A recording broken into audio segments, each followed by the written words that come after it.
membuat jadi concern gitu Mas Roy sebagai pengarang? Kalau saya jadi concern karena ada seseorang yang tiba-tiba mengunggah ijazah itu dan kemudian mengatakan tuh asli. Sebelumnya kan nggak ada, dia yang memastikan asli, maka kita cek asli apa enggak itu. Kalau nggak ada unggahan itu nggak ada, dan saya memang baru muncul yang setelah ada unggahan itu pada 1 April. Perhatikan aja ya, dan kami sudah memegang alat bukti yang clear ya, ini terakhir. Alat bukti yang clear yaitu apa? Skripsi yang diterima secara resmi oleh saya, Dr. Rismond dan Dr. Viva itu ya gitu. Oke, clear ya. Mau lanjut ya. Makasih ya teman-teman. Ya, makasih Mas. Kata Pak Kasmujo, ini kejujuran yang penting. Betul, Pak Kasmujo. Ajarkan kejujuran untuk dia, gitu loh. Karena apa? Karena dia itu tadinya disetting untuk seolah-olah menjadi dosen pembimbing skripsi. Ya, itu ada kalimatnya di tahun 2017 kan, gitu. Ini Pak Kasmo bolak-balik pulang.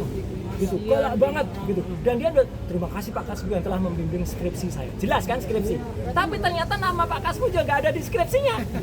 Jadi Mas Roy meyakini kalau ini benar-benar palsu begitu? Ya, biarkan nanti yang lebih. Tapi kalaupun nanti ada hasil lapor, semoga lapor itu nanti harus tidak hanya berupa keterangan singkat ini asli atau tidak. Enggak, lapor itu harus detail. Satu, ijazahnya ditampilkan. Jadi semua orang bisa nguji.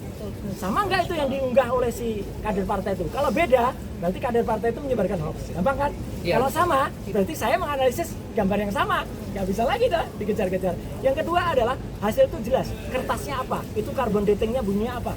Kertas itu seratnya gimana. Terus tidaknya ada 5 atau lebih jenis tinta di situ. Itu harus jelas.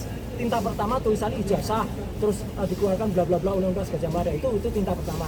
Tinta yang kedua emboss logo UGM-nya, itu tintanya beda. Nanti terdiri dari apa? 3, tinta penanda tangannya, ya rektor UGM dan dekannya, itu pun lain lagi. Tinta keempat adalah tulisannya si pemilik ijazah. Ini misalnya siapa gitu, Joko Widodo gitu. Itu pun tinta yang lain lagi. Dan tinta yang kelima cap. Itu harus beda-beda dan jelas. Kayak kita misalnya periksa kesehatan, apa mau teman-teman itu terima Anda sakit, Anda sehat? Nggak mau dong. Kita harus detail, SGPT, SGOT-nya berapa, gula darah sebelum makan berapa, gula darah sudah makan, harus seperti itu. Gitu. Ya.